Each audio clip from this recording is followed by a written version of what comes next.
Hello friends, இன்றைக்கி நம்ம என்ன பார்க்க போகிறோம்னா கத்திரிக்காய், முருங்கைக்காய், மாங்காய் புளிக்குழம்பு. இது எப்படி பண்ணுறதுன்ட்டு வாங்க வீடியோக்குள்ளே போகலாம். ஃபஸ்ட்டு ஒரு குக்கரில் கொஞ்சம் நல்லா எண்ணெய் தோணை ஊற்றிக்கோங்க. காரக்குழம்பு வைக்கிறதுக்கெல்லாம் எண்ணெய் கொஞ்சம் தோணை ஊற்றினா தான் நல்லாயிருக்கும். எண்ணெயை ஊற்றிக்கின்னு அது நல்லா காயட்டோன்ட்டு கொஞ்சமாக சோம்பு, அடுத்து வெந்தயம்,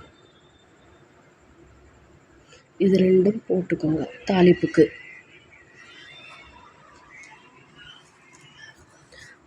நல்லா வெந்தயமும் சோம்பும் நல்லா செவந்து வரட்டும்.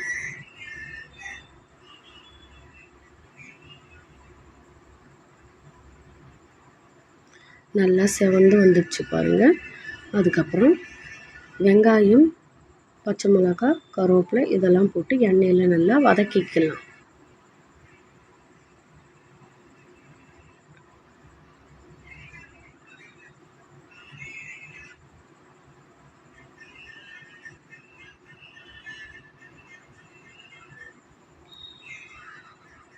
நல்லா எண்ணெயில் பொன்னிறமாக வெங்காயம் வதங்கணும்.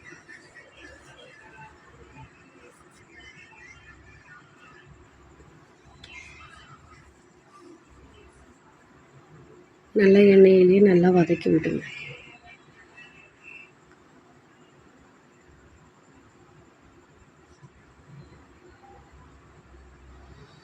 நல்லா வெங்காயம் வதங்கின அப்புறம் தக்காளியை சேர்த்துக்குங்க.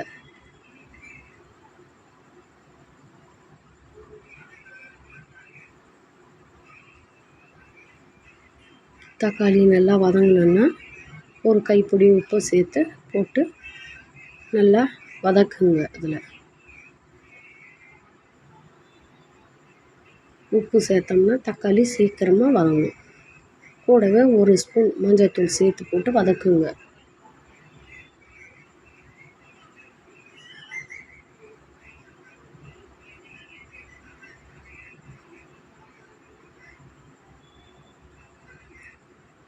தக்காளியெல்லாம் வதங்கின அப்புறம் வெட்டி வச்சுக்கிற முருங்கைக்காய், மாங்காய், கத்திரிக்காய் இந்த 3 காயும் போட்டு அதிலேயே சேர்த்து நல்லா வதக்கிக்கலாம்.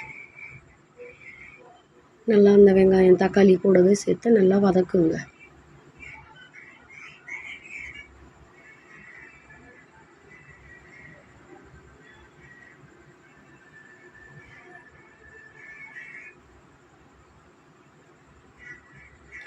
நல்லா வதக்கிட்ட அப்புறம் எண்ணெயிலே நல்லா வதங்கணும் வெங்காயம் தக்காளி கூடவே.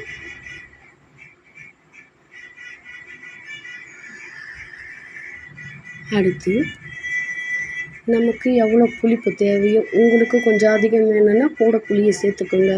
இல்லை நாங்கள் ரொம்ப புளிப்புலாம் சாப்பிட மாட்டோன்னா புளியை கம்மி பண்ணிக்கோங்க. கம்மி பண்ணிக்கிட்டு புளியை கரைச்சி ஊற்றிக்கோங்க. அதுலேயே மிளகாத்தூள், தனியாத்தூள் ரெண்டும் சேர்த்து நான் கலக்கே வச்சுருக்கேன். அதனால் நான் அப்படியே எடுத்து ஊற்றிக்கினேன். புளியை கரைச்சி அப்படியே எடுத்து ஊற்றிக்கினேன். இங்கே தனித்தனியாக போடுறவங்க புளியை முதல்ல கரைச்சி ஊற்றிட்டு அதுக்கப்புறம் மிளகாத்தூள் காரத்துக்கு ஏற்ற மாதிரி போட்டுக்கோங்க, தனியாத்தூள் போட்டுக்கோங்க. நான் எல்லாம் ஒன்றா சேர்த்து கரைச்சி அப்படியே புளியை கரைச்சி ஊற்றிக்கினேன். நல்லா கொதிக்கிட்டேன்னு விடுங்க. அடுத்து என்ன பண்ணும், வெந்தயம் கொஞ்சோண்டு ஒரு ஸ்பூன் எடுத்து நல்லா அதை வறுத்து பொடி பண்ணி வச்சுக்கோங்க. ஃபஸ்ட்டு அதை கொதிக்கும் போது குழம்புல போடுங்க. நல்லா வாசமாக இருக்குங்க அந்த தூள். காரக்குழம்புக்கு போடலாம், மீன் குழம்புக்கு போடலாம், எல்லாத்துக்குமே போடலாம்.